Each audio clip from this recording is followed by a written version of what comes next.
Kyle Larson just can't stay away from a double at Indianapolis. Plus, with NASCAR heading to San Diego on a naval base, let's look at the potential layout for the racetrack. Welcome back to the Breaking Bob channel. Hope y'all are doing well on this Monday night. It is, of course, the aftermath of Dover. We've got Norman here. Norman's back. We'll see how long he lasts. He's just kind of along for the ride as always. But go check out the channel. Subscribe to Breaking Bob so you don't miss a thing as far as NASCAR content on a daily basis. Of course, my Dover thoughts from Denny Hamlin's win yesterday are on the channel, and Chase Elliott potentially throwing a win away. But well, we're talking NASCAR, moving on to Indianapolis now. But before that, let's put a bow on the race from Dover yesterday, where on the cool-down lap, the audio from Richard Childress has circulated. Of course, similar comments on his grandson's radio, Austin Dillon, a little bit more colorful, but let's play the shorter version for Kyle Busch's radio. Got to get some race cars. We are in trouble, period. Yeah, that's not great. That's not what you want to hear from Richard Childress, the boss man. And you're thinking it, I'm thinking it. We understand that this is a long time coming, but this is probably Richard Childress just challenging his team more than anything. He knows that his cars have been slow. One win since 2024 started, and that was Austin Dillon shipping Joey Logano back at Richmond. You probably forgot he won that race. But yeah, that is the last time Richard Childress has won a race in the NASCAR Cup Series. Now you've got Kyle Busch winless since 2023, his first year with the team. Not going well out in Welcome right now. So this is Richard Childress challenging his team, one, to get in the right, but also with racetracks coming up, and it's do or die right now as far as the playoffs. Could they get Kyle Busch that win back in victory lane? It's possible, and the way he's talking on the radio, he's challenging his team because he knows it's urgent and it's do or die. It's also notable how he's calling out the team but saying it's not the driver, so he's giving that backing to the driver, saying, I understand what the equipment you guys have. It's not you guys, it's us. So we'll see what happens with RCR moving forward. Of course, Richmond coming up in a few weeks. Could Austin Dillon repeat there potentially? You've got Kyle Busch with a few tracks coming up that he's very good at. Maybe even Kyle Busch winning at the Brickyard this weekend. What a scene that would be, especially after the owner challenging the team. That would be quite a sight there. We'll see. I don't think Norman believes in it quite much, but anyway. So much so that he's actually just given up on the video. And I hope that the audio here, I hope he's not just panting on the first 2 or 3 minutes here. If you've made it this far and he was, I'm so sorry about that. Anyway, let's move on though, because it is all sides to the Brickyard now at Indianapolis. And yeah, we could talk Kyle Larson, but there's a bigger star to talk about, folks, before we get into that. It's the Grand Marshal this weekend.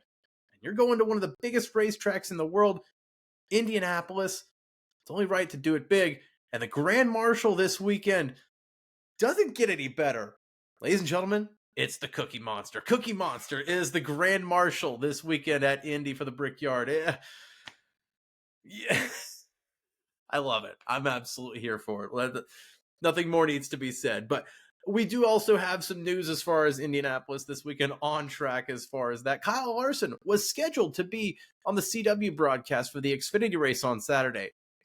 And then we looked at the social media this morning from Hendrick Motorsports announcing they're entering the race on Saturday with Kyle Larson in the number 17 entry for HMS. So, sorry, CW, you're going to need to either find a broadcaster or you're going to be a man down in the booth, because Kyle Larson will be on track attempting the Indianapolis NASCAR double, 650 miles, 250 on Saturday, 400 on Sunday. Again, not quite the double that he's probably wanting to attempt after Memorial Day. The 1100 did not go well for the second year in a row. This time it's a little bit more manageable, and I have a feeling he's going to be a massive, massive favorite on Saturday, especially with the experience he has compared to the field at this track. But it's going to be interesting to see potentially Kyle Larson versus Connor Zilic, who's on a massive hot streak in the Xfinity Series. Those two battling at the Brickyard.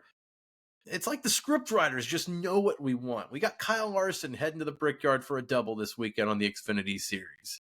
And finally, our main story today, I'll probably have a video on the actual announcement this week, but I think this kind of maybe fell through the cracks this weekend with Dover and all the on-track announcements going on. But Racer.com and Kelly Crandall confirmed that NASCAR will be announcing their San Diego street course this week, potentially Wednesday, as early as Wednesday, for this race announcement. Of course, the Chicago street course will not be on the schedule in 2026 as they take a pause, and that sounds like it truly is a pause. Sounds like NASCAR and Chicago do want to continue this event, but not on July 4th weekend. So with that, they couldn't find a weekend that worked in the immediate time. So that's been tabled, and San Diego's been itching for a race in the last few years as far as a street course.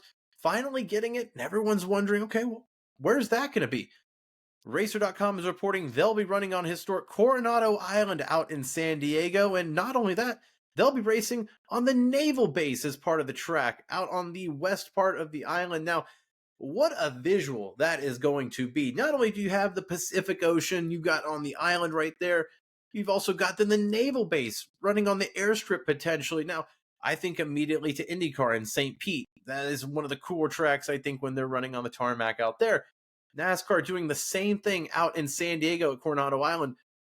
That is going to be a very, very cool sight to see for fans. And now you got to think, okay, well, now you're starting to look at the area. What could the circuit layout be? What would the track actually be? Well, I actually did some digging and some research just so you don't have to. And actually, San Diego hosts an event every year. The Fleet Week, it's a part of the big naval celebration down there. It's a big military town down there. And with Fleet Week, one of the operations or events they have is the Coronado Speed Festival. Now, they run multiple different classes of car races out there. They have a small little setup paddock and all that where drivers take these cars. Some historic NASCARs, vintage NASCARs have run out there, different set of class cars out there. So this is the layout potentially that they could run out there. Hard to find an actual layout of it online. That's just, this is the visual we've got for it. But if that's potentially where they're running, that's going to be so cool. And yes, we're giving up Chicago for at least a year. That's so cool to see them racing through the skyscrapers right through Grant Park in Chicago.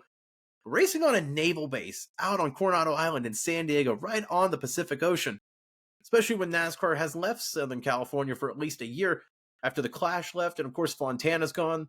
Seems like all sorts of racetracks are getting just erased from memory out in California at this point or one another. So Coronado Island and the naval base out there, that would be so cool. Let me know your thoughts down below about this potential street track circuit out in San Diego. Of course, that announcement sounds like it's going to be Wednesday this week. I'll have more coverage once that's official on the announcement there. And we talked about Kyle Larson running the double Cookie Monster at Indianapolis as well, and Richard Childress with his thoughts post Dover. Make sure to subscribe to Breaking Bob.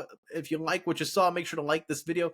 Helps me out a ton. I always say it at the end of these videos, but it really does help me out a ton. If you made it this far, you're a trooper, first of all, and I do appreciate you for watching. And I'll see you next time for more NASCAR content here at the Breaking Bob channel. Stay tuned for more, folks.